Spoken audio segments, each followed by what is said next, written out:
Galera, tudo bom com vocês? Deixa eu só selecionar aqui agora um pouquinho. Um prazer estar recomeçando o nosso ano de 2021. É o primeiro vídeo gravado, então, para esse ano que se inicia para a gente, desejo a todos vocês, do fundo do meu coração, muita saúde, que essa vacina para o Covid saia o quanto antes possível e a gente possa retomar o nosso ritmo natural de vida. Eu fiz esse vídeo agora por duas razões principais. A primeira, essa é a resolução da prova do Enem de Química de 2015. Todos somos pura flor de vento, tá? Então, porque eu tenho alguns alunos que estão acompanhando a resolução das provas do Enem e perguntaram, pô, Ademir, fizesse 2019, 2018, 2017, 2016 e vai parar? Então, eu estou retomando agora com a resolução da prova de 2015. E a outra razão, eu estou inaugurando aqui, ó, eu acabei de comprar e chegou aqui esse microfone de bancada da Fifine K670, um microfone excepcional. Eu vou mostrar, ele está aqui na minha frente aqui, ó, ó lá, ó. Esse é o microfone. Deixa eu botar aqui. Um microfone com uma sensibilidade gigantesca. Então, é a primeira gravação, eu já testei o áudio, eu quero ver depois como é que fica. Então, esse vídeo de hoje é para a gente retomar, reiniciar o nosso ano de produções no YouTube, para a gente voltar a resolver as provas do Enem e para testar esse microfone Fifine K670. Eu estou com fone de ouvido, estou tendo retorno da minha voz, a clareza do som é muito... Inclusive, eu estou aproveitando para gravar esse vídeo agora que não tem ninguém em casa, porque a captação dele é tão boa que acaba captando a máquina de lavar louça, a máquina de lavar roupa, uma descarga no bacio, um passarinho cantando. Vamos para a resolução da prova então, que é o que a gente está querendo fazer aqui hoje. Questão 48. Hipóxia ou mal das alturas consiste na diminuição de oxigênio no sangue arterial do organismo. Por essa razão, muitos atletas apresentam mal-estar, dores de cabeça, tontura, falta de ar, etc., ao praticarem atividade física em altitudes elevadas. Nessas condições, ocorrerá uma diminuição na concentração de oxihemoglobina ou hemoglobina oxigenada, HB de hemoglobina, com oxigênio, O2, em equilíbrio no sangue conforme a reação a seguir. A alteração na concentração da hemoglobina oxigenada no sangue ocorre por causa da... Vamos lá então. Elevação da pressão arterial. A gente sabe que num sistema em equilíbrio, quando você aumenta a pressão, você desloca o equilíbrio para o lado de menor volume.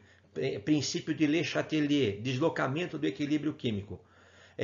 Só que a pressão ela vai exercer influência sobre substâncias no estado gasoso. E se você percebe a hemoglobina aqui é aquosa, o oxigênio também é aquoso, e a hemoglobina oxigenada também é aquosa. Então, ou seja, a pressão nesse sistema não vai deslocar o equilíbrio químico. Então, a elevação não vai ter alteração nessa solubilidade maior ou menor da oxihemoglobina. Aumenta a temperatura corporal. A gente sabe que quando a gente aumenta a temperatura, a gente desloca o equilíbrio químico para o lado endotérmico. Ou seja, para eu poder saber qual é o lado endo ou exotérmico, eu precisaria saber o ΔH dessa equação, que não me foi dado. Então, eu também não vou nem aumentar e nem reduzir a temperatura. Tá? Vai ter interferência porque eu não tenho nem como avaliar esse princípio. Queda da pressão parcial de oxigênio. Então, o que acontece? Se eu diminuir a pressão parcial de oxigênio, se eu diminuir a quantidade de oxigênio, o equilíbrio se desloca a fim de repor ou compensar aquela interferência no sistema em equilíbrio. Ou seja, quando eu diminuo a concentração de um reagente, o equilíbrio se desloca no sentido dos reagentes a fim de repor aquilo que está sendo perdido. Dessa maneira, eu vou deslocar o equilíbrio para a esquerda, reduzindo a quantidade de hemoglobina oxigenada. Tá? E, finalmente, essa é a resposta certa, a letra D. E, finalmente, não vai haver a diminuição na quantidade de massas porque você foi para a altitude. Tá? Muito pelo contrário, se você fizer um treinamento de condicionamento físico por um período maior de tempo, o teu organismo ele vai aumentar a quantidade de hemácias para poder captar aquela quantidade menor de oxigênio que tem. Então, é como se fosse um doping natural. Você aumenta a quantidade de hemácias de maneira que o seu organismo tenta compensar essa diminuição na pressão parcial de oxigênio que tem pela altitude, que a gente sabe que faz com que o ar seja mais rarefeito. 48, resposta certa, letra D. Num experimento, colocou-se água até a metade da capacidade de um frasco de vidro e, em seguida, adicionou-se 3 gotas de uma solução alcoólica de fenolftaleína. Fenolftaleína é o indicador ácido básico que mais cai em prova. É quase que uma exigência que você saiba qual é a coloração que ele vai ter em meio ácido e em meio básico. Então, a gente sabe que a fenolftaleína em meio ácido ela vai ter coloração incolor, incluindo o seu ponto de viragem. E mais importante, a gente sabe que ela em meio básico vai ter uma coloração rosa, avermelhada, rosácea, desse jeito. Então, por ser o indicador que mais cai em prova, é quase que uma exigência que você saiba que ele fica incolor em meio ácido ou no ponto de viragem, por isso então que ele é um indicador bom para indicar soluções básicas, porque quando ele ficar rosa, eu tenho certeza que a solução ela é básica.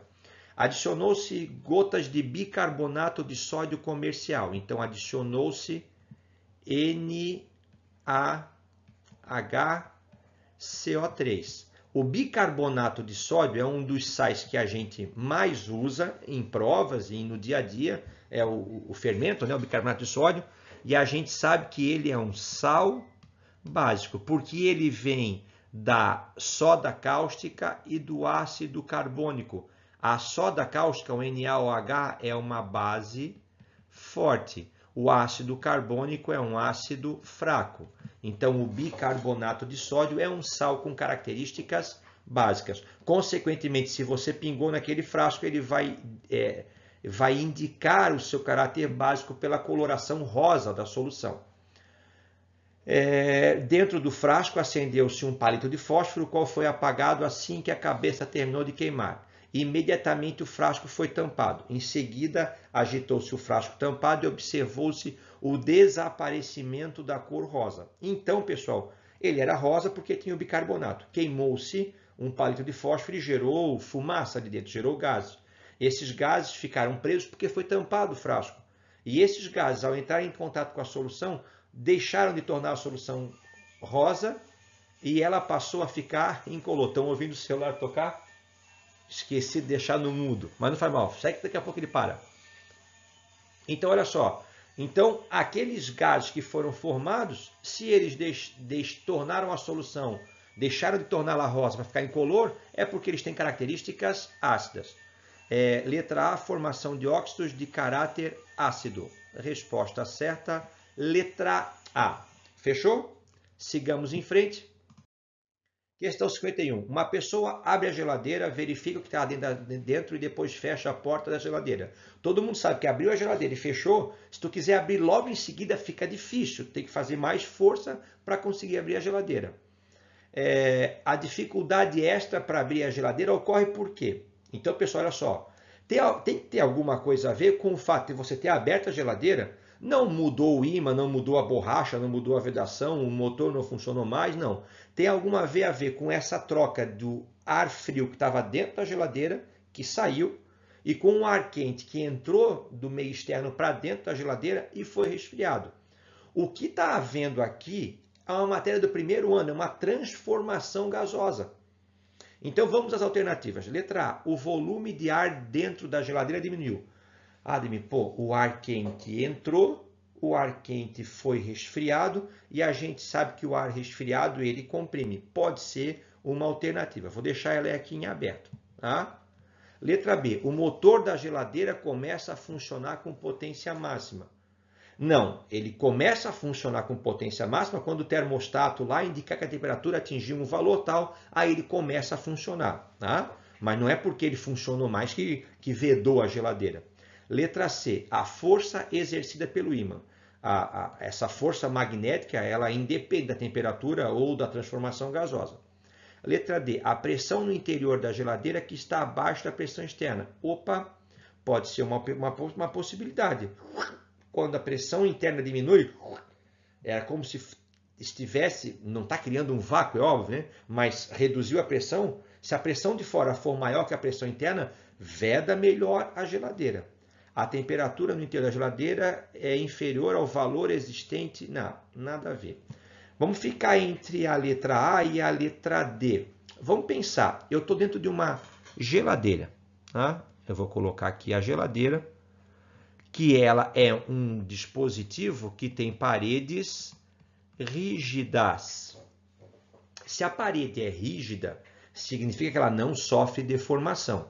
Então, usando a equação da transformação dos gases, P1V1 sobre T1 é igual a P2V2 sobre T2, e em se tratando de uma geladeira que tem paredes rígidas, eu estou diante de uma transformação isocórica ou isovolumétrica.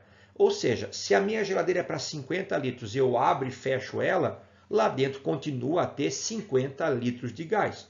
Então, nesse caso, o volume permanece constante. Dessa forma, eu já vou fazer o quê? Eu já vou excluir a letra A, porque ele fala que o volume de ar diminuiu. Não, o volume ficou o mesmo, porque o volume do recipiente, o volume que um gás... Qual é o volume de um gás? É o volume do recipiente no qual ele está contido. Se eu estivesse falando de um balão, o balão pode aumentar ou diminuir o volume, suas paredes são elásticas. Agora, numa geladeira, a parede dela é rígida, então o volume é uma transformação isocórica ou isovolumétrica. Então, me resta aqui a simplificação da equação, que vai me dar como P1 sobre T1 é igual a P2 sobre T2. Então, como a temperatura... Então, o ar entrou e foi resfriado. Então, como a temperatura reduziu, a pressão também vai reduzir, porque temperatura e pressão são grandezas diretamente proporcionais.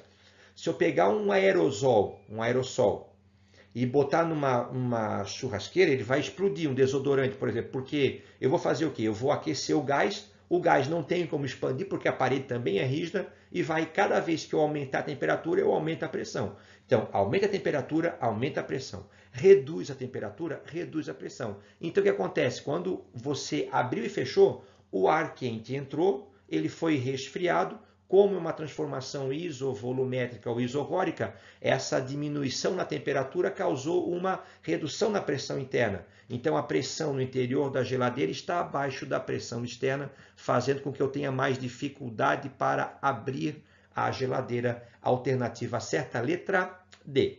Vamos embora? Questão 53. A bomba reduz nêutrons e neutrinos e abana-se com o leque da reação em cadeia. Esse fragmento de poema, o autor refere-se à bomba atômica de urânio. A reação é dita em cadeia porque a gente sabe, né? Então, eu tenho aqui, por exemplo, um átomo de urânio. Ele é um núcleo físsil, é um núcleo que pode ser partido. Então, eu vou lá e bombardeio esse núcleo com um nêutron. Claro, no núcleo tem prótons e nêutrons. Por que é mais fácil bombardear um núcleo com um nêutron do que com um próton? Porque o próton, quando for se aproximando do núcleo, quanto mais próximo ele tiver, maior é a força de repulsão em relação aos outros prótons do núcleo. Então, o nêutron é uma carga neutra, ele vai entrar. Como esse núcleo já é um núcleo superlotado, esse núcleo ele vai se partir. Tá? Ele vai se dividir em dois núcleos menores, geralmente bário e criptônio. Então, aconteceu a quebra do núcleo, a fissão nuclear. E essa quebra vai me originar agora, geralmente, outros 3 nêutrons, que vão ser arremessados em alta velocidade e vão encontrar outros 3 núcleos de urânio. E aí, esses outros 3 núcleos de urânio vão lançar 9 nêutrons, que vão encontrar 9, e assim a reação vai acontecer em cadeia. Essa é uma reação de fissão nuclear em cadeia. A alternativa que fala com o que eu estou falando aqui, deixa eu ver. Letra A, a fissão ocorre com liberação de grande calor. Não é o calor que dá continuidade à reação. Liberação de energia que vai desintegrando, enriquecendo. Não é. Enriquecer urânio não é isso. A fissão do urânio 235 ocorre com a liberação de nêutrons que bombardearão outros núcleos. Pronto. Essa é a definição de uma reação de fissão em cadeia. Vamos embora. 56. Para proteger estruturas de aço da corrosão, a indústria utiliza uma técnica chamada galvanização. Um metal bastante utilizado nesse processo é o zinco, que pode ser obtido a partir de um minério denominado esfalerita, ZNS, de pureza 75%. Considere que a conversão do minério em zinco metálico tem rendimento de 80% na sequência das reações. Uma reação que acontece em duas etapas, não elementar. Então ele falou que o grau de pureza é 75%. E o rendimento dessa reação é de 80%. Então eu estou falando de uma reação com grau de pureza e com rendimento. Eu vou pegar essas duas reações e vou transformá-las, vou simplificá-las numa só. Então eu vou pegar a segunda aqui e vou multiplicar por 2. Então eu vou ter aqui 2ZNO, 2CO, 2EN, 2CO2. Por que eu fiz isso? Que eu consigo simplificar esse 2 óxido de zinco com 2 óxido de zinco. Não consigo simplificar nada, vou ter o que aqui então? Eu vou ter 2ZNS mais 3O2 mais 2CO, produzindo 2ZN mais 2CO2 mais 2SO2. Fechou? Simplifiquei aquela equação que estava em duas etapas numa reação elementar numa única etapa, tirando aquele intermediário que não aparece na equação final. Vamos lá então. Ele quer saber o valor mais próximo da massa de zinco. Então eu vou colocar um X aqui na massa de zinco. E já vou completar. Então ele fala que a massa molar do zinco é 65. Como eu tenho 2 mols aqui, 2 vezes 65, 130 gramas. Ele quer saber qual é a massa de zinco que pode ser produzida a partir de 100 kg de esfalerita, que é o ZNS, o sulfeto de zinco. A massa molar do sulfeto de zinco é 97 gramas por mol. Então aqui é 97, só que é vezes 2. Eu vou ter então 2 vezes 7, 14, vai 1. 2 vezes 9, 18. Então, 194 gramas de esfalerita, certo? Produzem 130 gramas de zinco metálico. Ele está usando aqui 100 quilos, porém ele fala que não é 100% puro, é 75%. Então, eu vou colocar aqui embaixo 75 quilos. Ademir, aqui é grama e aqui é grama. Então, se aqui é quilo, a minha resposta também vai ser o quê? Em quilos. Entenderam? Eu não usei o 100, eu usei 75% de 100. Vamos lá, então. 75 vezes 130 igual 9.750 dividido por 190. Opa! De volta. 75 vezes 130 dividido por 194 igual X vai ser igual a 50,25 quilos. Essa seria a massa de zinco produzida se a reação tivesse um rendimento de 100%. Ele fala que o meu rendimento é de 80%. Então eu vou aqui multiplicar por 0,8 vezes 0,8 igual resposta 40,20 quilos de zinco é o que vai ser produzido. Então, o valor aproximado será letra C, 40 quilos. Tranquilo? O aproveitamento de resíduos florestais vem se tornando cada dia mais atrativo, pois eles são uma fonte renovável de energia. A figura representa a queima de um bioóleo extraído do resíduo de madeira, sendo o ΔH1 a variação de entalpia devido à queima de 1 grama desse bioóleo, resultando em gás carbônico e água líquida. E ΔH2, a variação de entalpia envolvida na conversão de 1 grama de água no estado gasoso para o estado líquido. Lá embaixo, a variação de entalpia para a queima de 5 gramas, os valores que eu tenho no gráfico são para 1 grama, resultando em CO2 gasoso e H2O gasoso. Percebe que esse ΔH aqui, esse menos 18,8, é o ΔH para a conversão de 1 grama de bioóleo em gás carbônico gasoso e água líquida. Mas ele não quer isso, ele quer em gás carbônico gasoso e água também no estado gasoso. Então, ele quer esse ΔH aqui, na verdade, ó. Ó, ele quer esse ΔH. Então, eu vou pegar e vou descontar ali aqueles 2,4. Entenderam? Eu não vou ter o ΔH até o estado líquido, quero no estado gasoso. Isso vai me dar o que então? 16,4 menos 16,4 quilojoules por grama. Como ele quer para 5 gramas, 5 vezes 4, 20, vai 2. 6 vezes 5, 30, com 2, 32. Eu vou 3 aqui, 5 vezes 1, 5, mais 3, 80, menos 82 quilojoules. Essa vai ser, então, a minha resposta. Vamos embora? 60. Vários ácidos são utilizados em indústrias e descartam seus efluentes. Vários ácidos são utilizados em indústrias que descartam seus efluentes nos corpos d'água, como rios e lagos, podendo afetar o equilíbrio ambiental.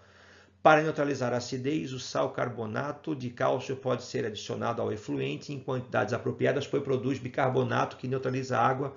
As equações envolvidas no processo são aquelas ali. Com base nos valores das constantes de equilíbrio das reações 2, 3 e 4 a 25 graus Celsius, qual é o valor numérico da constante de equilíbrio da reação 1? Pessoal, essa é uma questão que eu não trabalho em sala de aula.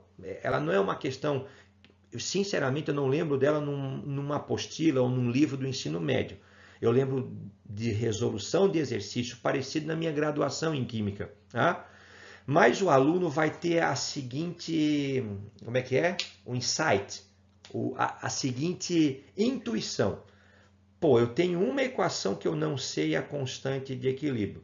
E me foram dadas outras 3 equações na qual eu sei a constante de equilíbrio. Eu tenho certeza que se você é meu aluno e ouviu eu falar isso, você lembrou com certeza da lei de Hess.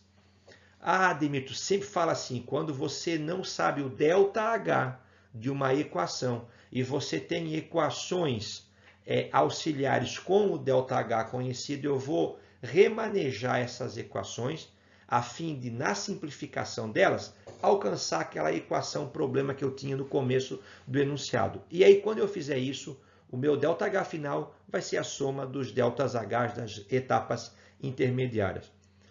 Porém, o raciocínio é esse.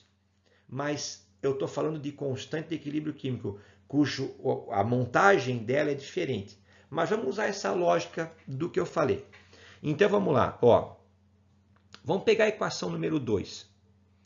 Quem é que me interessa na equação número 2? Aqui me interessa o bicarbonato aqui. Mas o bicarbonato ele está do lado do produto. Então, eu vou copiar a equação número 2 e eu vou inverter ela. Então, eu vou colocar aqui assim, ó, H mais aquoso mais o carbonato CO3, 2 menos, também aquoso, equilíbrio HCO3, que é o bicarbonato, aquoso. Eu inverti, cuidado, né? Lembra que quando a gente inverte a equação em termoquímica, a gente inverte o sinal do ΔH. Aqui eu estou invertendo quem era reagente por produto. Lembra que quando eu tenho uma constante de equilíbrio químico, ela é produto sobre reagente. Então, se eu inverto como eu inverti, eu estou jogando o reagente para o numerador e o produto para o denominador. Então, eu não vou inverter o sinal, eu vou inverter a constante. Eu vou ter aqui, então, a constante para essa equação é 1 sobre 3 vezes 10 na menos 11. Essa é a primeira diferença. Quando é termoquímica, quando você inverte a equação, você inverte o sinal. Quando for o mesmo raciocínio com equilíbrio químico, com constante, você inverte a equação e aí você vai inverter a constante. Botar 1 sobre o valor. Na segunda equação, me interessa o carbonato e do lado do reagente. Então, eu não mexo na segunda. Na terceira equação, deixa eu ver quem é que me interessa aqui. Me interessa o gás carbônico do lado do reagente, me interessa a água do lado do reagente. Então, na verdade, eu precisei só inverter a primeira equação. Vamos simplificar. Então, vamos ver aqui. Ó. Eu vou cortar, pessoal, ó, esse H+ do lado do reagente com esse H+ do lado do produto. Eu vou cortar, deixa eu ver, esse carbonato do lado do reagente. Onde é que está aqui? Com este carbonato do lado do produto. Me sobrou carbonato de cálcio do lado do reagente. Me sobrou gás carbônico do lado do reagente. Me sobrou água do lado do reagente. Aqui não me sobrou nada do reagente. Me sobrou aqui 1 mol de bicarbonato. 1 mol de bicarbonato. Com mais um outro mol de bicarbonato aqui. Então, me sobrou 2 mols de bicarbonato. E me sobrou 1 mol de cálcio. Fechou? Então, olha só. Então, agora, o que eu tenho? Eu tenho que... Só que eu não vou somar essa outra diferença. Eu vou agora multiplicar essas minhas 3 constantes. Então, eu vou ter aqui... Onde é que está a minha canetinha? Eu vou ter a constante da equação número 2 como sendo 1/3 vezes 10 na 11, já inverti, multiplicado por o K2 ali, que é 6 vezes 10 na menos 9, multiplicado pelo terceiro, que é 2,5 vezes 10 na menos 7.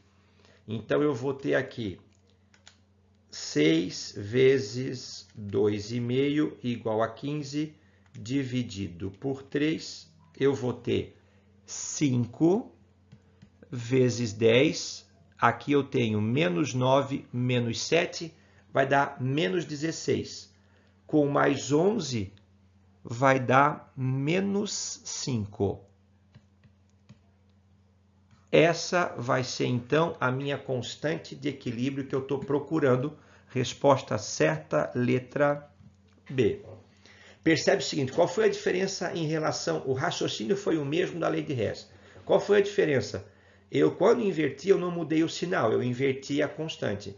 E ao invés de somar as constantes, eu multipliquei as constantes. Qual que seria a outra variação? Vamos dizer assim, por exemplo, ó, você tem a reação A mais B produzindo C. ΔH é igual a menos 40 kJ. Se eu multiplicar por 2 aqui, o que eu faço com ΔH? Eu também multiplico por 2. Mas se eu tiver uma constante de equilíbrio químico, lembra que esse número aqui, que é o coeficiente estequiométrico, ele vira o expoente, lembra? Então, se eu tiver a reação do tipo A mais B produzindo 2C, como é que vai ser a minha constante de equilíbrio químico? Vai ser C elevado ao quadrado, a concentração de A multiplicada pela concentração de B, a cada 1 elevado a 1. Então, lembra, se eu tiver na lei de Hess com ΔH, se eu multiplicar todos os participantes por 2, eu multiplico o ΔH também por 2. Se eu fizer o meu raciocínio com equilíbrio químico, eu tenho que elevar a minha constante ao quadrado. Essa é a diferença. E se você dividir todo mundo por 2? Se eu dividir tudo por 2, se eu estiver falando em ΔH, eu também divido ele por 2. Se eu estiver falando na minha constante de equilíbrio químico, eu elevo ela a 1/2, que é dividir por 2. Na verdade, elevar a 1/2 é fazer a raiz quadrada. Se tocaram? Então, se você for resolver um exercício como esse e for com ΔH, se você inverter, inverte o sinal. Se você multiplicar por 2, multiplica o ΔH por 2. Se você dividir por 3, divide o ΔH por 3. Se o raciocínio for similar, mas for equilíbrio químico, se você inverter, inverte a constante de equilíbrio químico. Se você multiplicar os participantes por 2, eleva ao quadrado a constante de equilíbrio químico. Se você dividir os participantes por 2, faz a raiz quadrada da constante de equilíbrio químico. Uma questão não usual, não muito comum, mas que serve para a gente aprender um pouquinho mais, então, sobre essas operações envolvendo equações em equilíbrio químico. Vamos para a próxima? Vamos lá. Vamos lá, então, questão 62, a cauda bordaleza. A cauda bordaleza não é uma cauda de chocolate, nada. É uma alternativa empregada no combate de doenças que afetam folhas de planta. Essa cauda bordaleza é porque ela foi inicialmente identificada ou feita na região de Bordeaux, Bordeaux, na França. Por isso que ficou cauda bordaleza. Tá? E ela é uma solução preparada que tem ação principalmente antifúngica, mata fungo. Tá?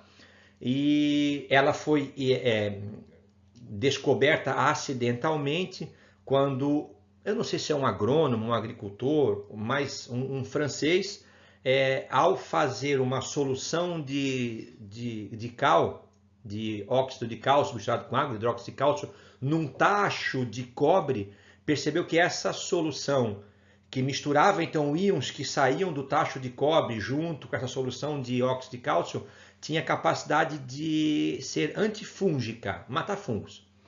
Sua produção consiste na mistura de uma solução aquosa de sulfato de cobre 2 com óxido de cálcio, e sua aplicação só deve ser realizada se estiver levemente básica. A avaliação rudimentar, a antiga, né? Hoje em dia você pega uma fitinha de indicador e põe e vê o pH, ou pega um pHmetro, né? Um aparelho que mede o pH, mas a sua avaliação rudimentar da basicidade dessa solução é realizada pela adição de 3 gotas sobre uma placa de ferro, uma faca de ferro limpa. Na verdade, a pessoa pegava a faca de ferro e botava na solução e tirava dentro da solução. Após 3 minutos, caso surja uma mancha avermelhada no local da aplicação, afirma-se que a cauda bordaleza ainda não está com basicidade necessária. Então, pessoal, olha só. Você pega uma faca que é feita de ferro, né? Então, aqui a gente sabe que a faca ela de aço, ela é feita de ferro. E a gente sabe, como você está vendo ali o potencial, você sabe que o assunto é eletroquímica. E se a faca é de ferro, então é porque ela está no seu estado sólido e o seu número de oxidação é 0. Se houve a formação de uma mancha avermelhada, é porque esse ferro foi oxidado. Então, esse ferro sendo oxidado, a gente sabe que ele vai então agora passar para a solução. Que solução é essa? Ele foi imerso na solução. E ele vai perder elétrons tornando-se um cátion. E a gente sabe que o ferro ele tem NOx variável. Então ele tem 2 NOx, né? dois estados de oxidação. 3+, 2+, ou 3+. De qualquer maneira, o NOx do ferro tem que passar de 0 para 2 ou de 0 para 3, para que, ele tenha oxidado, dessa forma ele tenha perdido elétrons e aumentado o NOx. Então, esse teste consistia em ver se o ferro oxidava. E aí, para o ferro oxidar, para o ferro, vamos botar aqui assim, para o ferro oxidar, é necessário que ele tenha contato com alguma outra substância que sofra o que então? Sofra o quê? Que sofra redução. Então, ele vai oxidar se ele tiver contato com alguém que sofra redução. Então, a equação química representada na reação de formação da mancha avermelhada é... Vamos ver ali, se você pegar a letra A, não tem nem ferro, né? Então, não tem nem como se adaptar ao que eu estou falando. A letra B, o ferro já está na sua forma catiônica. E a gente viu que para oxidar ele tem que passar de 0 para mais alguma coisa. Então, a letra B e a letra C eu também vou descartar. Na letra D e na letra E, o ferro está aqui, está passando para o íon ferro 3+, o íon férrico. Então, beleza. A letra D e na letra E está demonstrado que o ferro está sofrendo oxidação. Ele está passando nos dois casos de 0 para 3+. Então, ele está oxidando. Agora, na letra D é quando o ferro entrou em contato com cálcio E na letra D é quando o ferro entrou em contato com o cobre. Como eu já havia dito, agora tem que ver qual dos dois. Se o cálcio em contato com o ferro tende a reduzir ou tende a oxidar. E se o cobre em contato com o ferro tende a reduzir ou tende a oxidar. Como a gente sabe que o ferro está oxidando, ele precisa encontrar alguém que queira reduzir. Então vamos aos potenciais. Olha lá, tabelinha semi-reação de redução. Então aqui vamos ver aqui. É o cobre 2+, né? Então eu vou tirar o cobre 1+ aqui. E também eu vou tirar o ferro, que já não está trabalhando com ele, que ele já está oxidando. Então percebe aqui, ó, na minha tabela, o potencial de redução do cálcio é menor que o potencial de redução do ferro. O potencial de redução do cálcio é menor do que o potencial de redução do ferro. Então, quando o cálcio encontrar com o ferro, como ele tem potencial de redução menor, ele tende a oxidar e não a reduzir. Se eu olhar o cobre, ó, o cobre tem potencial de redução maior que o potencial de redução do ferro. Então, quando o cobre encontrar com o ferro e tiver uma solução eletrolítica que conduza elétrons, então, o cobre encontrando com o ferro, o cobre reduz e o ferro oxida. E ao ferro oxidar, vai causar aquela mancha avermelhada, acastanhada, que é a mancha de ferrugem, ok? Então, na verdade, a equação química que representa a reação de formação vai ser a letra E, que é aquela na qual o ferro está reduzindo de 2+ para 0, e o cobre está reduzindo de 2+ para 0 e o ferro está oxidando de 0 para 3+. Tranquilo? Vamos embora.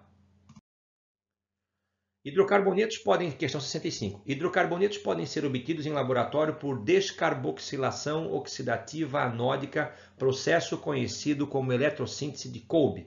Essa reação é utilizada na síntese de hidrocarbonetos diversos a partir de óleos vegetais, os quais podem ser empregados como fontes alternativas de energia em substituição aos hidrocarbonetos fósseis. O esquema ilustra simplificadamente esse processo. Com base nesse processo, o hidrocarboneto produzido na eletrólise do ácido 3,3 dimetilbutanóico é o... Vamos lá, ó. Eu gosto das questões de orgânica e de reações porque o Enem não te faz decorar a reação, ele te dá um mecanismo para tu entender. Olha lá, eu vou pegar a equação que ele me deu. Eu tenho 2 mols aqui, né? Que eu vou traduzir por 2 moléculas. Ó, 1, 2, 3 carbonos. Então eu vou colocar aqui, ó. Eu vou colocar CH3, CH2, C dupla O, OH. Só que eu tenho 2 mols, eu tenho 2 moléculas dessa. Vai sofrer a eletrólise alcoólica em meio básico. E aí eu consegui isso aqui, ó. Eu consegui, ó lá, ó. 1, 2, 3, 4. Opa, cadê minha canetinha? Eu vou conseguir CH3, CH2, CH2, CH3 mais 2 CO2. Vê se você consegue entender qual é o mecanismo disso. Olha só, eu tenho 2 CO2. Na verdade, então, essa descarboxilação é tirar a carboxila. Como eu tinha 2 carboxilas, eu vou originar 2 mols de CO2. Me sobrou o que aqui agora, então? Me sobrou CH3, CH2. E me sobrou outro CH3, CH2. Eu vou juntar os dois e vai ser essa molécula orgânica que eu estava procurando. Entenderam? Então eu vou pegar o ácido que o exercício me deu, eu vou tirar a carboxila e vou juntar os dois. O ácido é o 3,3 dimetilbutanóico. Então vamos fazer aqui, ó. Peraí, onde é que está aqui? Ai, cadê minha canetinha? Está aqui. 1, 2, 3, 4. Então eu vou colocar aqui C dupla O, OH. Carbono número 1, carbono número 2, carbono número 3. Então ele é o 3,3 dimetil. Então eu vou colocar aqui dimetil, dimetil. Aqui eu vou ter o que? CH3 e aqui eu vou ter CH2. Esse é o ácido 3,3 dimetilbutanóico. Vou copiar o que o exercício me diz. Então eu vou colocar aqui na frente o que? Eu vou colocar um 2 aqui. ele vai sofrer a eletrólise meio alcoólico e básico. Eu vou então descarboxilar, eu vou tirar a carboxila. Como eu tenho 2 aqui, eu vou fazer o quê? Eu vou ter 2 CO2. E me sobrou isso aqui, ó. Ó, me sobrou esse aqui. Fechou? Ó, isso aqui é o que sobrou, tirando a carboxila. Como eu vou usar por analogia o exemplo que ele me deu, eu vou juntar um outro desse aqui. Olha lá, ó. Só que é o contrário, era assim, né? Olha lá, ó. Tá vendo? Olha lá, ó. Eu juntei os dois. Eu vou ter o carbono que aqui então? 1, 2, 3, 4, 5, 6. Onde é que estão os radicais metil? Os substituintes, os grupos substituintes? No 2 e no 5. Então eu tenho 2 no 2, 2 no 5. 2, 2, 2,2,5,5 tetrametilhexano. 2255 tetrametilhexano. Resposta certa, letra C. De boa? Bora? Essa é uma questão.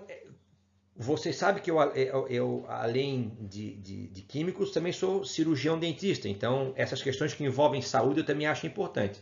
A definição de queimadura é bem ampla, porém, basicamente é uma lesão causada por ação direta ou indireta, produzida pela transferência de calor para o corpo.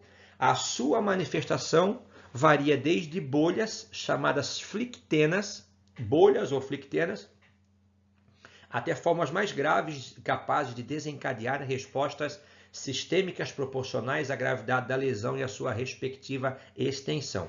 Muitas vezes os primeiros socorros prestados à vítima, ao invés de ajudar, acabam agravando ainda mais a situação do paciente. Ao se deparar com uma pessoa que sofreu uma queimadura com formação de flictena, de uma bolha, o procedimento de primeiro socorro deve ser o quê? O que a tua mãe fala para ti se tem uma bolha? Estoura a bolha? Não. Pessoal, a nossa principal defesa é o maior órgão do corpo, que é a pele. A pele estando íntegra, sem abertura, o teu corpo está internamente protegido. Na bolha, você quase perdeu a pele, mas ela ainda está ali recobrindo um aumento de volume com líquido no interior. Então, teoricamente, a sua pele ainda está...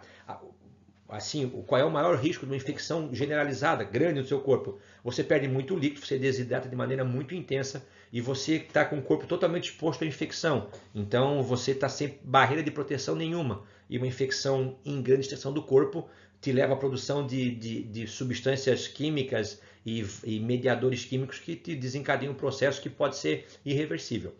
Então, a primeira coisa que se faz é não furar a bolha. Outra coisa, não se passa nada sobre aquela bolha. Por quê? Tu vai no hospital, o médico vai ter que limpar aquela região ou avaliar. Então, se tu colocou pasta de dente, se tu colocou creme hidratante, tu vai ter que tirar. E aí vai te prejudicar ao invés de agir. Então, bolha é o seguinte, tem uma bolha, não fura, não passa nada em cima. Na pior das hipóteses, deixa no copo com água, põe um paninho com água, hidrata aquela lesão. Tá? É isso que se faz. Letra A, colocar gelo para amenizar o ardor.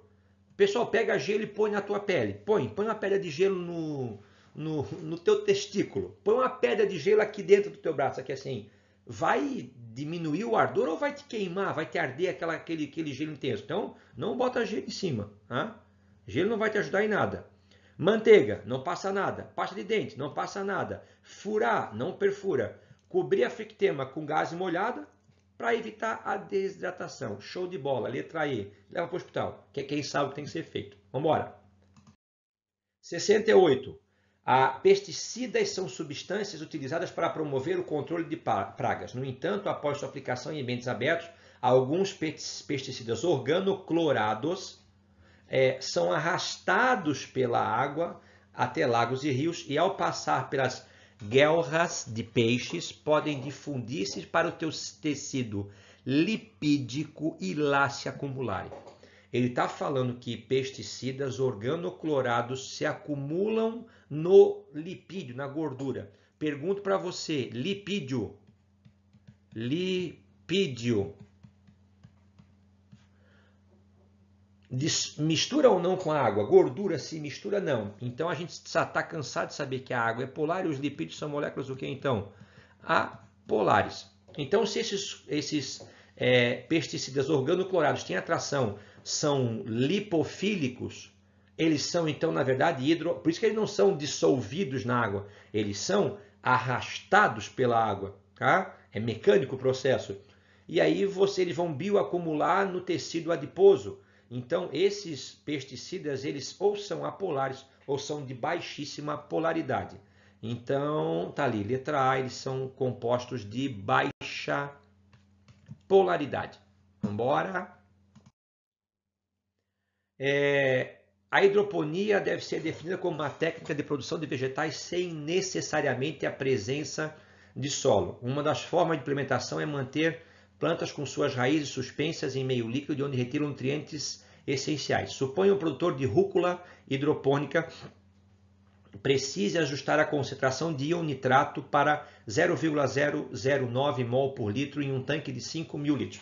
Vamos lá então. Então eu tenho um tanque de 5.000 litros e eu preciso que a concentração de nitrato seja de 0,009 mol por litro. Então 0,009 mol por litro. Tá? Então, quanto é que eu preciso? Isso de íons nitrato, NO3-. Então, na verdade, para um tanque de 5.000 litros, em que eu tenha que ter 0,009 mols por litro, eu preciso misturar em 5.000 litros d'água, em 5 litros de água, vou precisar aqui, aqui eu tenho 3 casos, aqui eu também tenho, anula 9 vezes 5, 45 mols de NO3-.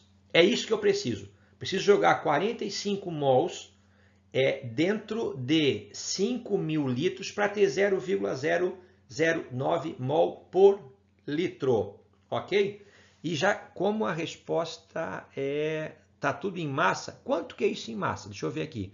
O nitrogênio tem massa 14, o oxigênio tem massa 16. 16 vezes 3, 48. Eu vou ter aqui então 62. Vezes 62, eu vou ter então, deixa eu ver aqui, 45 vezes 62, eu vou precisar de 2.790 gramas de nitrato. 2.790 gramas de nitrato corresponde a 45 mols de nitrato. Se eu misturar esses 45 mols em 5.000 litros d'água, eu vou ter aquela concentração que o enunciado falou que é importante, que é de 0,009 mol por litro. E se tem em mãos uma solução comercial nutritiva de nitrato de cálcio, 90 gramas por litro. Vamos lá então.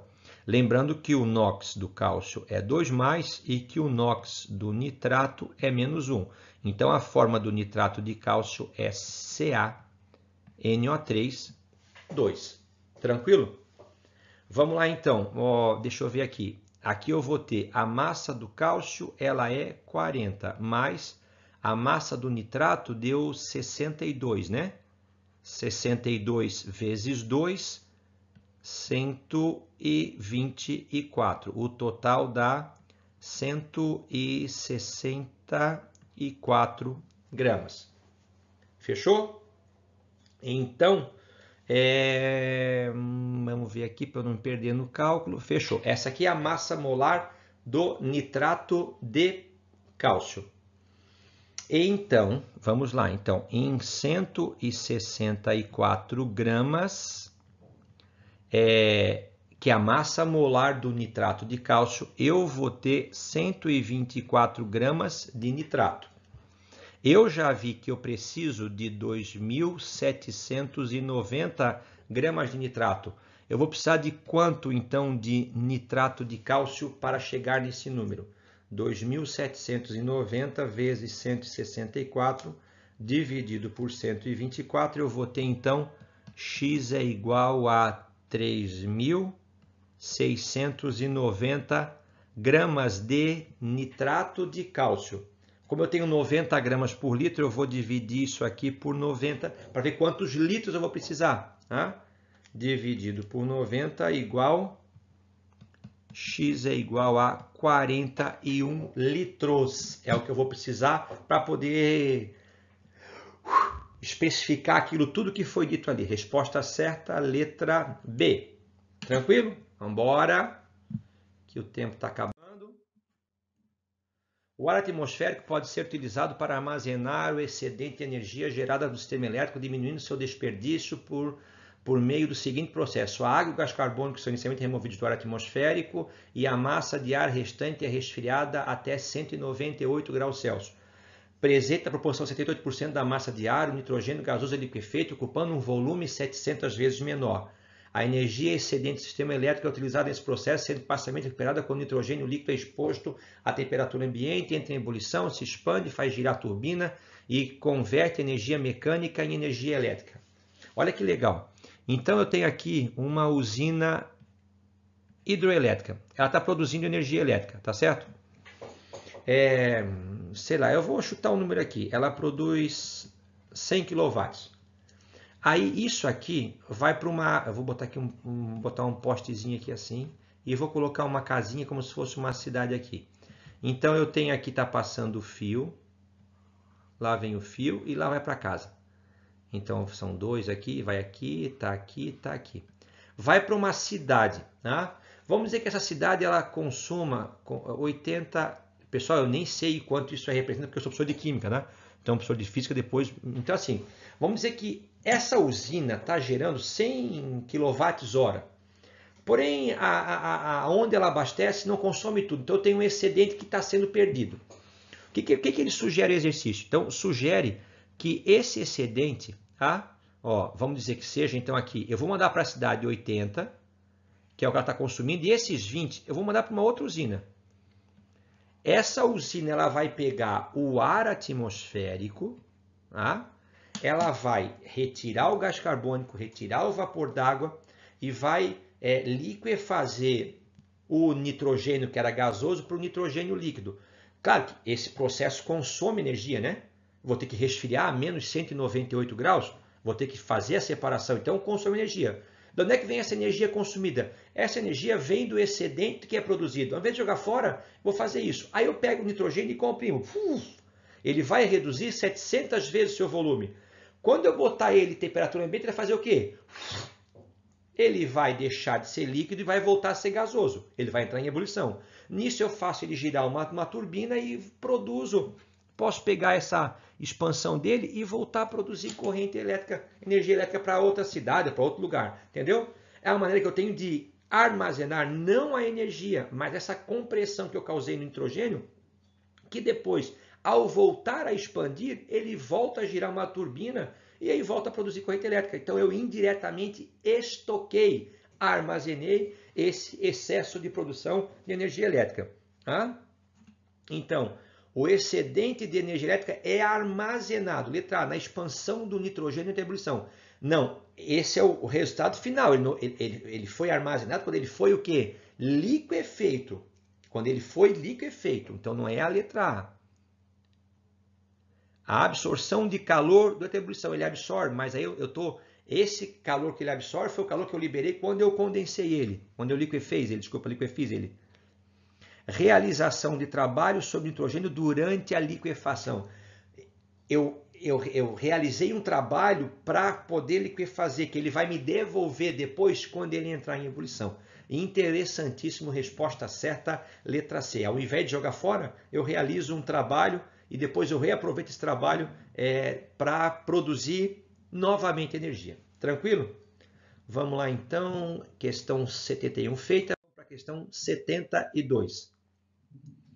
Alimentos em conserva são frequentemente armazenados em latas metálicas seladas, fabricadas com um material chamado folhas de Flandres, que consiste de uma chapa de aço revestida com uma fina camada de estanho. Então o estanho está protegendo, né? Está protegendo o aço da corrosão. É comum que a superfície interna seja ainda revestida por uma camada de verniz à base de epóxi, embora também existam latas sem revestimento apresentando uma camada de estanho mais espessa. Então, Por que não compra lata amassada? Porque quando tu amassa, você rompe esse isolamento interno. Seja ele de estanho com epóxi, com verniz. Tá? E aí o ferro vai em contato com a solução que tem dentro dela, do alimento, ele vai começar a oxidar, ele vai ter reações ocorrendo dentro de um alimento, o que é totalmente desaconselhável. Então, ao comprar uma lata de conserva amassada, é desaconselhável porque o amassado altera a pressão, fora. Rompe a camada de estanho, permitindo a corrosão do ferro e alterações no alimento. Show de bola, alternativa certa, letra B. Vambora, que ainda há tempo. A química verde permite desenvolvimento tecnológico com danos reduzidos ao meio ambiente e encontrar rotas limpas tem sido um grande desafio. Considere duas rotas diferentes utilizadas para a obtenção do ácido adípico, um insumo muito importante na indústria têxtil e de plastificantes. Então eu tenho a rota tradicional, que é essa primeira aqui, marrom, e tenho a rota verde, que é uma rota mais simples, tá vendo? Ó, tem menos etapas, é uma reação única ali. O fator que contribui positivamente para a segunda rota de síntese verde em comparação com a primeira é... qual é o fator que contribui positivamente para a segunda em relação à primeira? Letra A, a etapa única na síntese. Pode ser. Aqui eu tive a formação desses dois produtos intermediários, aí eu tenho a formação de subprodutos, depois eu tenho a formação do ácido adípico, está aqui, que é igual nas duas, tá? Mas na rota verde ela aconteceu numa única etapa. Vamos deixar em aberto. Letra B, a obtenção do produto puro. Aqui eu obtive o produto com subprodutos, aqui eu obtive o produto com subprodutos. Então nenhuma delas teve o produto puro, só ele. Tá? Letra B errada. A ausência de reagentes oxidantes. A base forte, soda cáustica, eu tenho o ácido nítrico, aqui eu tenho o peróxido de hidrogênio, então nas duas eu tenho agentes oxidantes. Inclusive o agente oxidante mais visível que eu tenho aqui é o peróxido de hidrogênio na fase verde, então não é ele que vai me tornar contribui positivamente. A ausência de elementos metálicos no processo, sódio, metal alcalino, tungstênio, está ali. Aqui eu tenho cobre, eu tenho vanádio, eu tenho cromo. Então, nos dois eu tenho elementos metálicos. Gasto de energia nulo na separação do produto. Tá? Eu não vou ter gasto de energia nulo em nenhum processo. Tá? Então, realmente, o ponto positivo para a rota verde é ser feita numa única etapa. E quanto menos etapa você faz, menos subprodutos você gera. Tranquilo? Questão 85. Uma forma de organização de um sistema biológico é a presença de sinais diversos utilizados pelos indivíduos para se comunicarem. No caso das abelhas, a espécie Apis mellifera, os sinais utilizados podem ser os feromônios. Para saírem e voltarem de suas colmeias, usam o feromônio que indica a trilha percorrida por elas. O composto A indica a trilha. Quando pressentem o perigo, expelem um feromônio de alarme, o composto B, está ali embaixo. O que diferencia cada um desses sinais utilizados são as estruturas e funções orgânicas dos feromônios. Questão típica de química orgânica, eu sempre insisto nisso, reconhecer função é o principal passo. As funções orgânicas presentes nos feromônios de trilha e de alarme são, respectivamente, aqui eu tenho o quê? Aqui eu tenho uma hidroxila ligada a um carbono saturado, álcool. Morreu. Aqui eu tenho o quê? Ela não pode ter dificuldade, né? Aqui eu tenho o quê? CH3, eu tenho C, dupla O, O, depois eu tenho CH2, aqui eu tenho então a função éster. Tá? Resposta certa, letra B. O permanganato de potássio é um agente oxidante forte, muito empregado tanto em nível laboratorial quanto industrial. Onde é que eu botei aqui? Na oxidação de alcênios de cadeia normal, como 1-fenil, 1-propeno, ilustrado na figura, o permanganato é utilizado na produção de ácidos carboxílicos. O produto obtido da oxidação do alceno representado, vamos lá, oxidação enérgica de alceno. Então, o que você tem que lembrar? Na oxidação enérgica, quem vai oxidar é o carbono da dupla, né? Então, esse carbono, ele pode ser primário, ele pode ser secundário, ele pode ser terciário. Deixa eu botar aqui, primário, secundário ou terciário. Lembrando que esse é o carbono que está na dupla, é ele que vai sofrer a oxidação. Na oxidação enérgica, eu vou romper essa ligação dupla e vou originar produtos distintos. Se o carbono da dupla que rompeu for primário, ele vai originar CO2 mais água. Se ele for secundário, ele vai originar um ácido carboxílico, e se ele for terciário, ele vai originar uma cetona. Não mexe nas duplas do núcleo aromático, porque elas são estáveis, elas estão em ressonância. Então, quem vai oxidar é esse carbono e esse. Percebe que os dois são secundários. Então, eu vou separar essa dupla ali e vou originar dois ácidos carboxílicos. Então, eu vou ter aqui o anel aromático. Tá aqui, tá aqui, tá aqui. Ó, ali ele vinha aqui. Aí ele tinha a dupla. Você faz o quê? Tira essa dupla, põe C dupla O, OH. E o outro que estava aqui, assim, né? Ó, vou fazer aqui assim para vocês, ó. Você também faz então o quê? Outro ácido carboxílico. Então eu rompi a dupla, aqui ó, eu rompi nesse ponto a dupla, originando o ácido benzoico, que é o ácido aromático aqui, tá? E originando o ácido acético ou ácido etanóico. Letra A, ácido benzoico e ácido etanóico. 87. O nitrogênio é essencial para a vida e o maior reservatório global desse elemento na forma de N2 é a atmosfera. A gente já sabe disso. Tá? Até no exercício anterior mostrava que 78% da atmosfera é gás nitrogênio. Só que a gente não consegue, nem a gente nem a planta consegue absorver esse nitrogênio. Ele é amorfo, ele é inerte. Né? Os principais responsáveis por sua incorporação na matéria orgânica são micro-organismos fixadores de nitrogênio, que ocorrem de forma livre ou simbiontes com plantas. Animais garantem suas necessidades metabólicas desse elemento pela. Como é que os animais conseguem obter esse nitrogênio? Não é o N2. Tá? O N2 até se comporta, às vezes, parecido com um gás nobre, tão inerte que ele é. Então, a absorção do gás nitrogênio pela respiração. A gente não absorve o nitrogênio pela respiração. Ingestão de carboidratos. Não.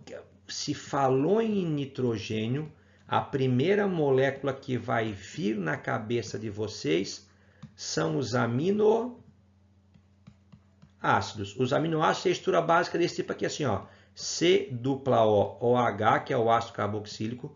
No carbono alfa, que é o carbono vizinho, eu vou ter o grupo amina. Aqui, geralmente, eu tenho o nitrogênio, o hidrogênio, desculpa, e aqui eu vou ter uma cadeia lateral. É nessa cadeia lateral que está a diferença entre os aminoácidos. Então, como é que o ser humano, o animal, vai absorver o nitrogênio? Não é o nitrogênio que ele respira, porque ele não consegue absorver o nitrogênio gasoso. Então, ele vai absorver isso através da alimentação na ingestão dos aminoácidos. O grupo amina é que está o nitrogênio, que foi lá pela planta fixado através de bactérias simbióticas. Acho que é isso que a Thalita está dizendo, que a biologia não é comigo. Incorporação de nitrito dissolvido na água. A gente não tem nitrito na água que a gente toma para poder repor nitrogênio. Transferência de matéria orgânica pelas cadeias tróficas, os níveis tróficos, consumidor primário, secundário, terciário, produtor, é aí que a gente vai incorporando. A planta incorpora e fixa o nitrito, o nitrato no seu processo próprio, aí o consumidor primário come ela, e aí a gente vai depois transformando isso em aminoácido, proteína, e aí a gente vai incorporando. Fechou? Letra D é a resposta correta. Vamos agora então para a penúltima. Um grupo de pesquisadores desenvolveu um método simples, barato e eficaz de remoção de petróleo contaminante na água que utiliza um plástico produzido a partir do líquido da castanha de caju, LCC. A composição química do LCC é muito parecida com a do petróleo, apolar. E suas moléculas, ou de baixa polaridade, por suas características interagem formando agregados, eles juntam, formando grumos, formando flocos. Para retirar os agregados da água, os pesquisadores misturaram o LCC, nanopartículas magnéticas. Óbvio que como é que essa técnica para separação, é óbvio, se ele já botou magnético, tem que ter magnético, né? Então, letra A, flotação e decantação. Adeus, bye bye. Centrifugação. Sobrou a letra C e a letra E. Como ele falou que esse LCC ele agrega formando flocos, a resposta certa é a separação se faz por floculação e posterior separação magnética. Vamos para a nossa última questão, questão 90. A soda cáustica pode ser usada no desentupimento de encanamentos domésticos e tem sua composição hidróxido de sódio como principal componente, além de algumas impurezas. A soda normalmente é comercializada na forma sólida, mas que apresenta aspecto derretido quando exposta ao ar por certo período. Pessoal, a soda cáustica é um composto iônico, né? E ela, como uma grande parte dos sais, ela é higroscópica. Ela absorve a umidade, ela não derrete, ela se dissolve na água, né? Então, esse aparentemente derretimento dela nada mais é do que a absorção da água no ar atmosférico, do vapor d'água, como se fosse o chamado sal secante. Sabe quando você põe um sal no guarda-roupa, uma sílica, e ela vai tirando a umidade? É o que acontece com a soda cáustica. Letra A, esse fenômeno de derretimento acontece pela absorção da umidade presente no ar atmosférico. Resposta certa, letra A. Um grande abraço para vocês. Eu vou deixar aqui agora a playlist com a resolução das outras provas do Enem. Então a gente já tem 2015, 2016, 2017, 2018 e 2019, para vocês terem uma boa noção sobre os principais conteúdos e temas que caem no vestibular, na prova do Enem, que acontece agora em janeiro de 2021. Beijo no coração, bom retorno, saúde para vocês, saúde para os familiares, especialmente para o vô, para a avó, para o tio, para a tia, para o pai, para a mãe, para aqueles que precisam de mais cuidado nessa hora, tá? Muito obrigado pela atenção, até a próxima videoaula, professor Ademir. Fui!